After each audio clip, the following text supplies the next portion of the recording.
Your story needs two plots. And you might be thinking, okay, I have my characters and they're about to rob the bank Ocean 11 style and it's all exciting.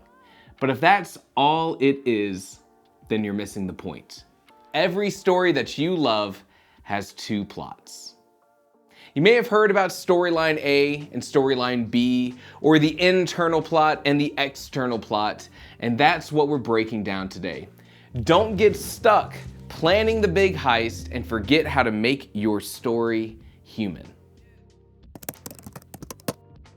Two plots, who would have guessed?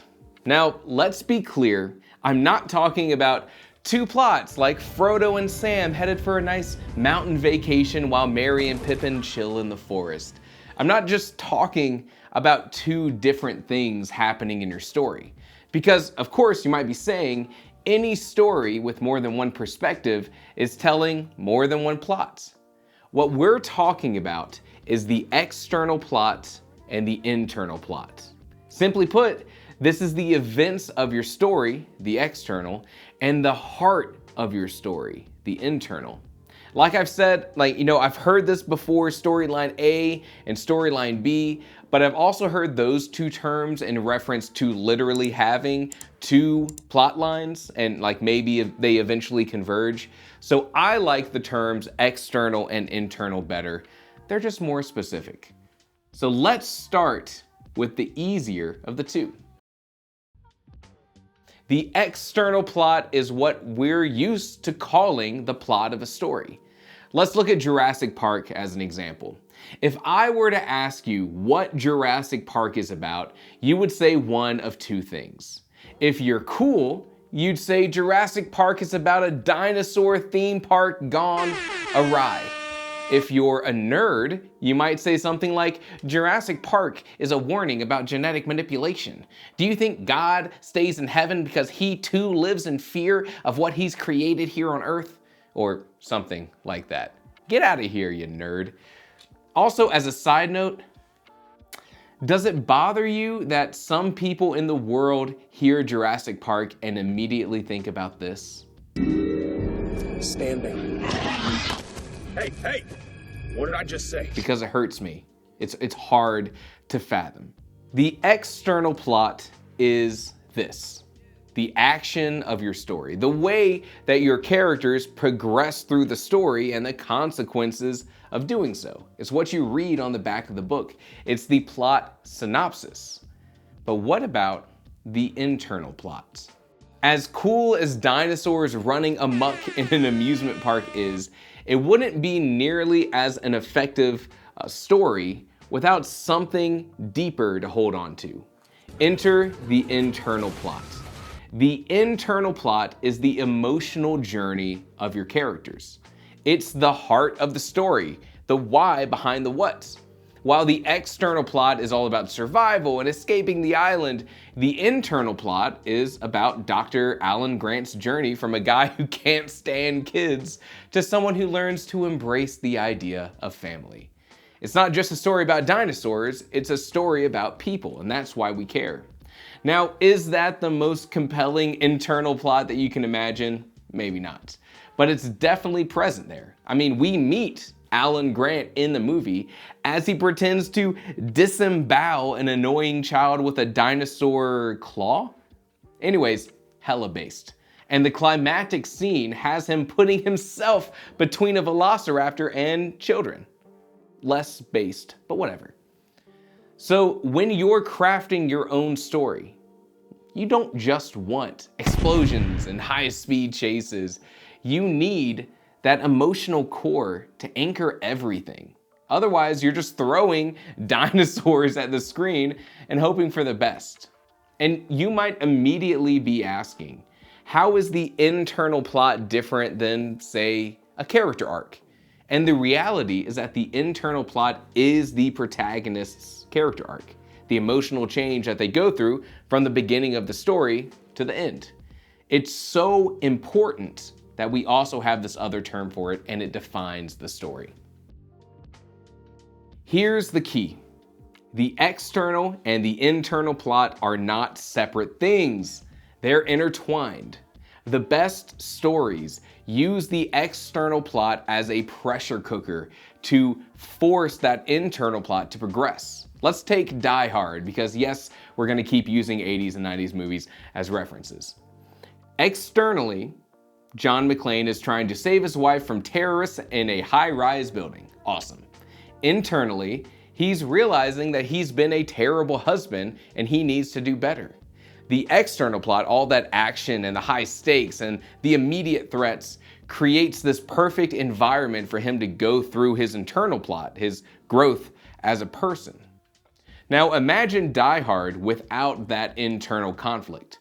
John McClane is just some guy who's good at fighting terrorists. It's still entertaining, sure, but it's missing a little bit of depth. It's missing the thing that makes us really want to root for him.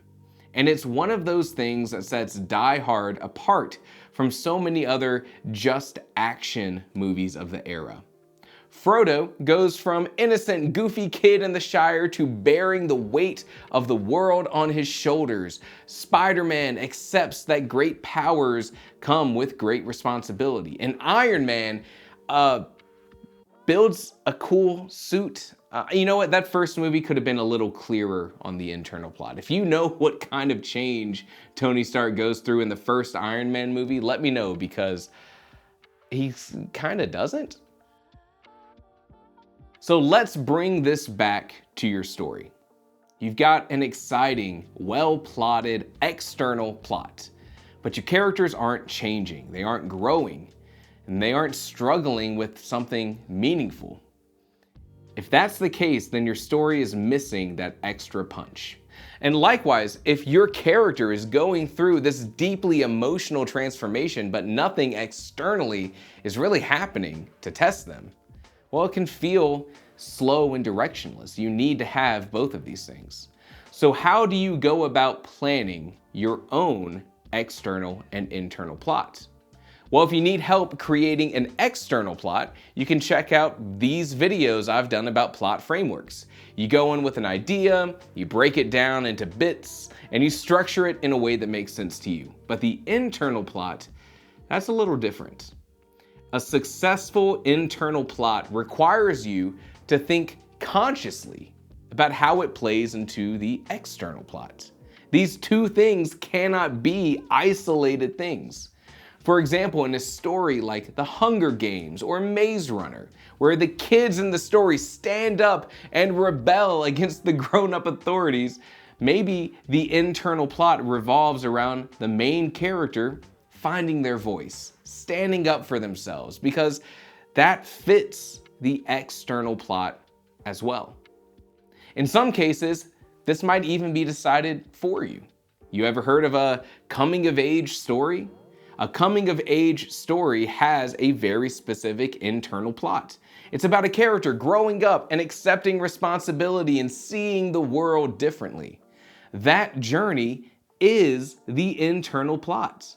In a found family story, like my novella, Starlight Farm's Kennel for Talking Dogs, the internal plot is the act of finding that family.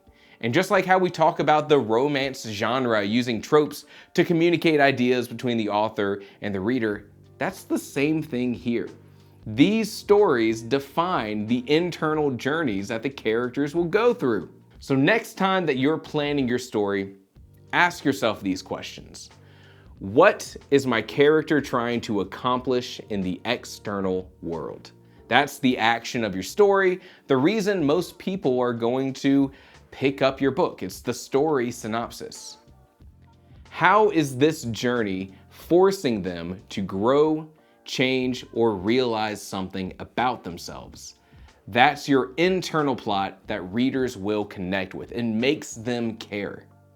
And how can you connect both of these journeys with a theme?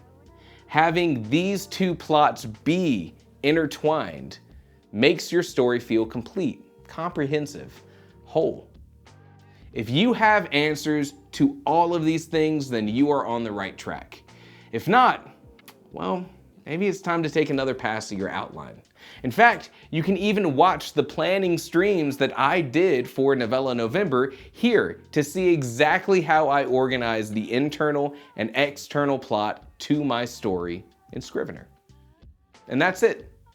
Let me know in the comments what your favorite examples of great internal and external plot combinations are. Come hang out in the Discord with 500 other writers to talk story. And if you enjoyed this breakdown, don't forget to like, subscribe, and check out more writing advice right here on Writing Theory. As always, thank you for watching.